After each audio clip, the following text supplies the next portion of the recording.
Estamos começando o Bauru SA da TV Unesp, que recebe lideranças e convidados do setor produtivo. Nesta edição, nós vamos falar sobre concessão de rodovias. O nosso convidado é o William Castro, gerente de operações da concessionária Centrovias. Está começando o Bauru SA.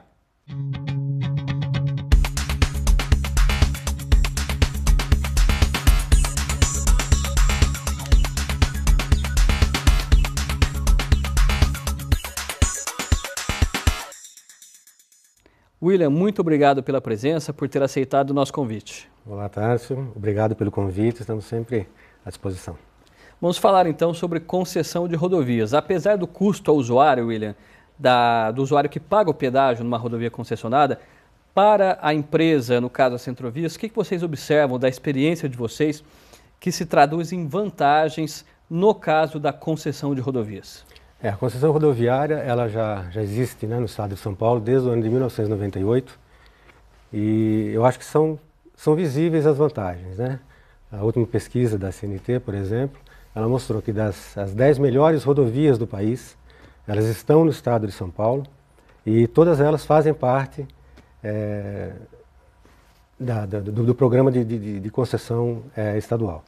Então, é a garantia do investimento, né? São estudos, muito trabalho, né? E são assim, a mão de obra especializada realmente que atua tanto na adequação da rodovia, né? Hoje muita gente nem se lembra como as rodovias eram há 14, 16 anos atrás. O programa começou em 1998, não é isso? Exato. Então, assim, as rodovias elas foram transformadas, né? Então, se você pegar não só a adequação física das rodovias, mas a implantação de dispositivos de segurança, melhoria na faixa de domínio, os acessos às cidades, construção de passarelas. Então você tem realmente um planejamento muito maior, né?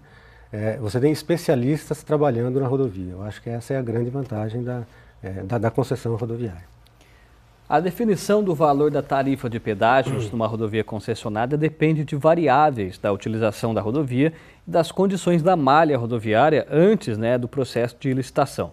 Nós pedimos ao economista Leonel Capete, que visitou aqui a TV Unesp, para explicar um pouco como é a questão da tarifa do pedágio. Vamos ver. Para a empresa participar de uma licitação para concessão, ela vai precisar saber qual é o estado, da infraestrutura dessa via. Então, uma via que é entregue para concessão sem acostamento, sem duplicação, ou seja, com um estado de tráfego, um estado ruim, com certeza demanda mais investimento. E aí a tarifa vai ser baseado nisso. Além disso, daí também verifica-se o fluxo de veículos que há nessas vias. Ou seja, quanto menor for o fluxo, maior vai ser a tarifa de pedágio. Então esse critério é utilizado para depois elas definirem os preços para participar da licitação da concessão. Então todas essas questões de infraestrutura, de serviços de apoio, são levados em consideração no momento da construção da tarifa. William, o Leonel mencionou questões como o fluxo, o peso ali, o tamanho do tráfego naquela rodovia e também a situação da malha antes, do processo da concessão ser concluído. Além desses fatores, quais outros, no caso concreto da Centrovias, por exemplo, tiveram influência sobre o resultado da concessão e da tarifa do pedágio? Na verdade, nas novas etapas do programa de concessão, realmente foi utilizado esse critério conforme o especialista comentou. No nosso caso, que foi a primeira etapa, a nossa tarifa ela é calculada de maneira um pouco diferente. Existe, a cada praça de pedágio, ela tem associada a ela uma certa quilometragem da rodovia. Então eu vou dar um exemplo, sempre trabalhar aqui com o trecho Jaú-Bauru. Então no pedágio existente entre essas duas cidades, tem uma praça de pedágio ali, e são 58 quilômetros que estão associados a essa praça de pedágio. Aquela que fica ali quase no Rio Tietê. Exatamente. Então, como é que eu chego no valor daquela tarifa? Então, são esses 58 quilômetros, que nós chamamos de TCP, que é o trecho de cobertura do pedágio, multiplicado por um valor que nós chamamos de tarifa quilométrica. Então você vai multiplicar. Hoje, essa tarifa quilométrica está em torno de 16 centavos, um pouco menos de 16 centavos. Você multiplicando 58 quilômetros por 16 centavos, você vai chegar num valor de 9,28, no arredondamento 9,30, que é o valor do pedágio.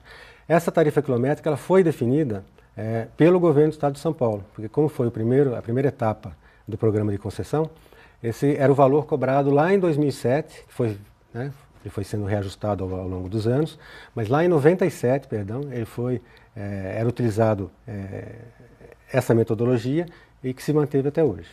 Eu separei até uma informação aqui, o programa de concessão de rodovias ele começou em 98, foi a primeira etapa, na qual entrou o trecho Bauru e Tirapina, que é de vocês a Centrovias, né, operado por vocês.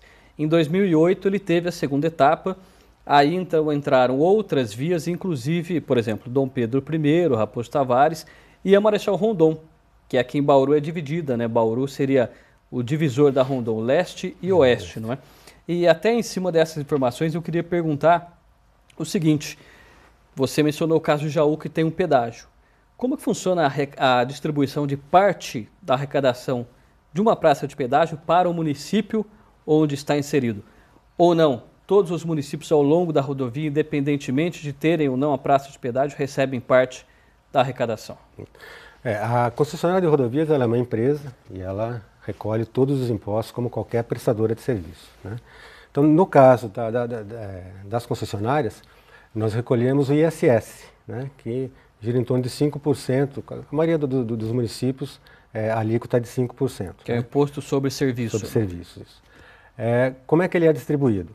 Nesses 58 quilômetros que eu comentei com você, então vai do quilômetro 235 da SP-225, andando para trás, nós vamos chegar até o quilômetro 177, né, que são os 58 quilômetros. Todos os municípios ao longo dessa rodovia, desse trecho, eles vão ser beneficiados com o repasse do ISS recolhido através da receita da praça de pedágio de Jaú, né? Então, obviamente que municípios onde o trecho estiver na rodovia maior, eles vão receber um valor diferenciado. Mas todos os municípios ao longo da rodovia, eles recebem alguma quantia. Não valor. Só aquele onde está a praça do pedágio. Não, todos eles. E outra informação também que a respeito do programa de concessão de rodovias, 87 bilhões e 27 milhões de reais é o total investido pelo programa de 98 até 2014, dados atualizados de acordo com a Artesp, que é a Agência Reguladora de Transportes do Estado de São Paulo. Vamos ao nosso intervalo e voltamos daqui a pouco para falar mais sobre a concessão de rodovias. Vamos falar inclusive sobre questões ligadas à passagem de animais em travessias seguras pelas rodovias. Voltamos já.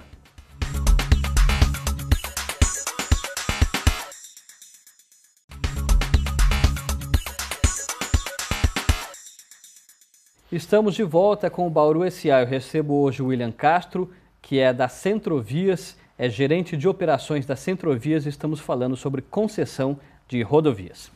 William, eu gostaria nessa abertura do segundo bloco de chamar uma reportagem que fala sobre a passagem de animais por debaixo das rodovias, não é? Porque quando se fala em investimento em rodovia, logo se pensa na segurança das pessoas, mas os animais também fazem parte do contexto rodoviário e precisam de travessias que ajudem a evitar atropelamentos. Veja na reportagem. As estradas na região de Bauru cortam importantes áreas de cerrado. Por conta disso, os atropelamentos de animais silvestres acabam se tornando frequentes. De janeiro a junho deste ano, chamaram a atenção os acidentes envolvendo onças. Foram 5, quase um por mês. Para tentar reduzir o número de mortes de animais, ao longo de todo o trecho da SP-225, a rodovia João Batista Cabral-Renó, estão sendo construídas passagens de fauna. As estruturas de concreto são construídas após a duplicação da rodovia e têm o objetivo de conduzir os animais a uma travessia segura. Para a instalação, são estudados os principais pontos onde essas passagens devem ser instaladas. Esses estudos nos levam a entender melhor essa passagem dos animais, né, a incidência dos atropelamentos, os pontos mais críticos e o tipo de animal que se utiliza dessas travessias, né? E através disso a gente faz uma escolha e uma alocação dos pontos, aqueles que devem ser utilizados pelos animais.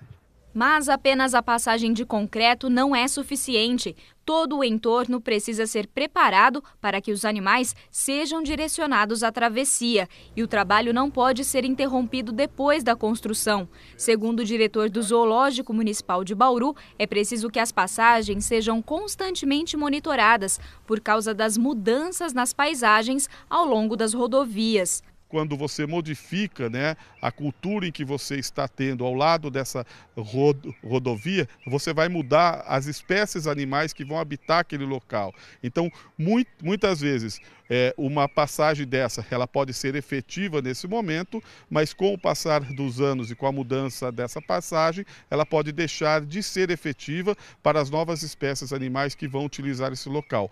Por isso é importante não só a construção dessas passagens, mas o monitoramento efetivo para ver se a passagem está correspondendo à necessidade da fauna que habita aquele local. Então, William, como que são definidos esses pontos de passagem de animais por debaixo das rodovias? Pegando o caso das Centrovias, que é a empresa que você representa, onde há diversos já dessas passagens feitas ao longo dos anos. Isso, no nosso caso, é muito importante isso que o Luiz Pires colocou, porque infelizmente há sim a alteração na paisagem, né? Você vê locais onde você tinha mata e hoje já a agricultura, né, tomou conta, o eucalipto, que é o caso da região, a cana-de-açúcar, e você muda completamente a característica do local. Então é muito importante isso de você monitorar ao longo do tempo essas passagens. No nosso caso, as passagens foram implantadas na duplicação da rodovia, no trecho entre Tirapina e Dois Córregos. É um trecho com uma diversidade, né, de flora e fauna uma fauna muito grande, muito rica, muito exuberante, que passa muito por brotas, um trecho de natureza muito exuberante. Assim. Exatamente. E ali, assim, através dos dados históricos que nós tínhamos de atropelamento de animais silvestres, foram definidos os locais, foram 19 passagens inferiores que estão lá implantadas desde então. E muito importante isso também, de você vedar a rodovia, você fazer a implantação de grade, né, de telas, para que você conduza o animal, para que ele possa utilizar aquela passagem com segurança. É bom lembrar também, no nosso caso, nós temos dois tipos de passagem. A passagem seca, né, que é destinada a alguns animais, e a passagem úmida. Muitos animais eles têm características, vivem em lagoas, como é o caso da capivara, por exemplo, e você torna aquela passagem atrativa para ela, né? Porque ela se sente no habitat dela, que é uma passagem, um córrego, uma passagem úmida. Então, bastante curioso, né? Animais que são aquáticos ou semi-aquáticos que dependem da água para fazer a travessia. Né? Exatamente. Vamos falar agora sobre um estudo da Confederação Nacional de Transportes, divulgado recentemente, inclusive, deste ano 2014, que é um estudo anual. Ela foi feito esse levantamento pela CNT, e ranqueou as rodovias consideradas mais seguras, as melhores rodovias do Brasil. O trecho das Centrovias de Bauru até Itirapina aparece no ranking deste ano em 6º lugar, é a 6ª melhor rodovia do Brasil. A que vocês atribuem esse resultado importante conquistado pelas Centrovias nesse trecho Bauru-Itirapina? Se você me permite, assim, a Centrovias ela faz parte, né, ela é uma concessionária de um grupo, né, que detém o controle de 9 concessionários, né, 5 federais e 4 estaduais. E felizmente todas elas estão muito bem ranqueadas que é o Grupo Artérias, né, que felizmente todas eles estão muito bem ranqueadas nessa pesquisa da CNT. No caso específico da nossa região, sem dúvida os investimentos ao longo do tempo foram o fator principal e primordial para que a gente conseguisse transformar a rodovia numa rodovia segura, uma rodovia confortável e uma rodovia muito bonita, né? Essa rodovia é uma das mais belas. A natureza ajuda em muito, não é? E quando da duplicação, que sem dúvida foi o maior investimento que nós fizemos na região, essa duplicação desse trecho entre Tirapina e Jaú, foi um investimento, ele mandou um investimento de mais de 530 milhões de reais, né? Considerando a duplicação, mais os acessos, né? Mais a adequação de toda a rodovia. Travessias em desnível. Exatamente. Então, sem dúvida, esse foi o grande investimento e foi a mola realmente propulsora para que a gente pudesse, além de você ter uma rodovia muito mais moderna, né, e segura e confortável, você atraísse também para as cidades da região investimentos, né? Hoje nós assistimos aí várias empresas se instalando, né, nessas cidades. Inclusive a fábrica nova da Honda está ali também nessa rota que passa por essa rodovia, né? Que é um local privilegiado, né, que é o entroncamento da rodovia Washington Luiz, a SP-310, com a rodovia SP-225. Então, assim, a mobilidade... Em Tirapina, inclusive, né? Em Tirapina. Em Tirapina, a nova fábrica da Honda. Exatamente. Em Tirapina, quase lá no final do trecho das Centrovias. Exatamente. Agora, a gente vê nas rodovias concessionadas, de tempo em tempo, sendo feito um serviço de tapa-buraco nivelado, né, com a pista, e também o recap, que é feito em etapas. Isso é contratual? Como que funciona esse trabalho? Isso é uma obrigação contratual. Nós iniciamos esse ano, no caso das Centrovias, a terceira intervenção, né? É a terceira e a última intervenção desse contrato, né, de concessões que termina em 2019, e toda a malha viária será recapeada.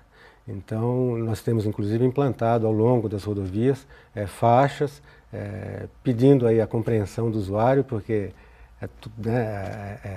as obras elas demandam, elas causam um certo transtorno, mas toda a malha viária será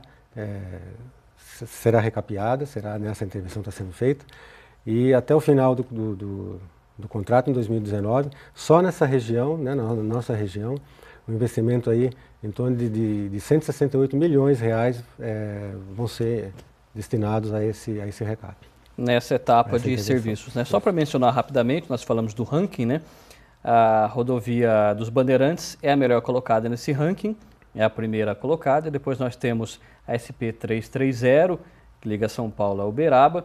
Temos também o trecho da Dom Pedro, né, Campinas-Jacareí, que é a SP-65. São as 3 primeiras colocadas nesse ranking. Em sexto lugar, a Bauru e Tirapina. E nós mencionamos também a questão do atropelamento de animais. É bom destacar que há uma tese de doutorado da Unesp, do Carlos Henrique Freitas, feita por Rio Claro, né, na Unesp de Rio Claro em 2009. Ele menciona, inclusive, que os atropelamentos de animais podem atrair outros animais, chamados necrófagos, né, que se alimentam de animais mortos, ou então domésticos, como cães e gatos, para essas carcaças dos animais mortos, aumentando a probabilidade de novos acidentes. Daí a importância realmente de existirem as passagens por debaixo das rodovias com maior segurança aos animais. Nós vamos agora ao nosso segundo intervalo e voltamos na sequência para falar mais sobre a interação regional propiciada pelas rodovias de concessão. Voltamos já.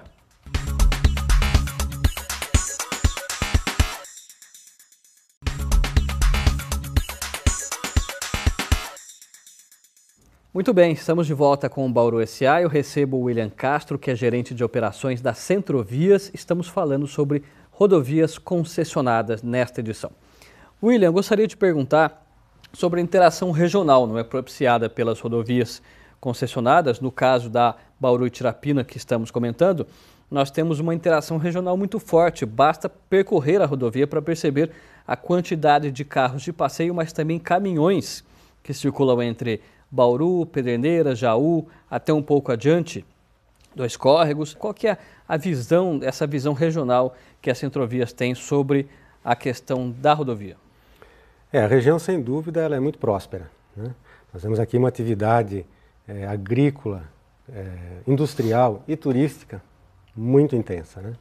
Então nós temos trechos da rodovia SP-225 onde o volume médio é de 30 mil veículos por dia, né? Que é o caso do contorno viário de Jaú. Então é um tráfego bastante intenso. O que nós observamos aqui também nós chamamos de tráfego doméstico, né? Muitas pessoas que trabalham ou estudam nas cidades vizinhas, né? Então você tem aquela viagem diária, né, de Pederneiras, Bauru, Pederneiras, Jaú, Jaú, Bauru, de pessoas que trabalham ou estudam. Nós temos aqui universidades federais, enfim. Então é uma região muito próspera e, sem dúvida, a rodovia SP-225 ela é de fundamental importância para a locomoção e para a mobilidade dessas pessoas. Em termos de mercadorias, de bens, não é, o que circula também de cana-de-açúcar é muito considerável, tanto em Jaú quanto em Pederneiras, não é? Exatamente, a cana-de-açúcar, mas nós temos também aqui passagem de farelo, né, milho, de grãos, né, o transporte graneleiro aqui é muito intenso também. Além disso, por conta das usinas, o transporte de álcool, né, o álcool e o transporte de combustível, de óleo diesel e de gasolina também, ele é bastante considerável. É verdade, muitos caminhões-tanque a gente pode observar nessa rodovia, não é? Falando sobre o trecho Bauru-Tirapina, quais investimentos estão previstos? Você até mencionou alguns para este ano e 2015, em vista do contrato e de novos investimentos que possam surgir nessa região. Os investimentos já contratados são a terceira intervenção, né, no pavimento, que vai ser feito em toda a região. Nós já iniciamos isso e vamos até o final do contrato. E recentemente nós iniciamos as obras no contorno viário de Jaú, né? Estamos fazendo lá uma adequação com a finalidade de melhorar a mobilidade ali. Aquele contorno ele é utilizado, ele é muito utilizado pelos moradores de Jaú como uma avenida da cidade, né?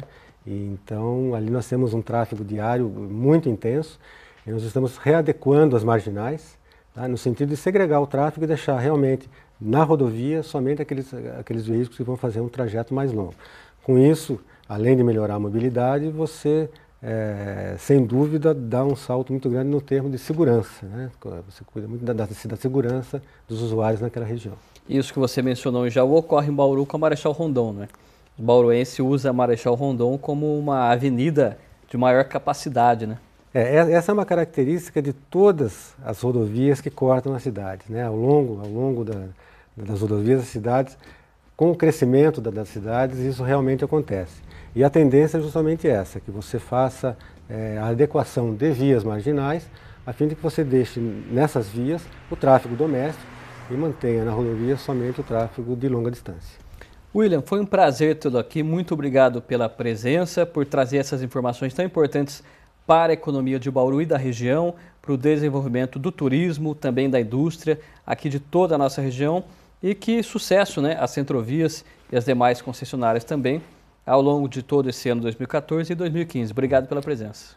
Eu que agradeço, o Grupo Arteres, né, do qual a Centrovias faz parte, agradece o convite e nos colocamos sempre à disposição para quaisquer dúvidas ou necessidades.